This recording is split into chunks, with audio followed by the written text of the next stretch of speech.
To really get this war, you have to understand the one core idea that set it all in motion. Just months before the invasion, an essay argued for the historical unity of Russians and Ukrainians. Which, raises a pretty big question, because just 7 months later, a full-scale invasion began. But since 1991, Ukraine has clearly been forging its own path, asserting its own sovereignty. And in 2014, these two clashing narratives, unity versus independence, finally turned violent. It started with pro-Russian activists seizing government buildings in the Donetsk and Luhansk regions. They proclaimed their own People's Republics with the ultimate goal of joining Russia.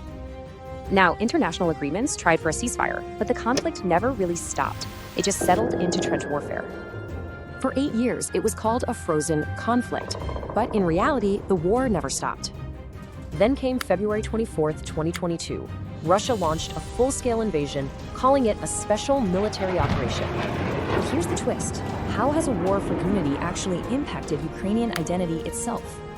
Well, a recent study analyzed millions of tweets to see how the war changed language in Ukraine. And check this out.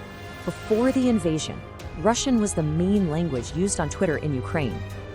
But the war triggered a massive, and I mean massive, shift in how people behaved online.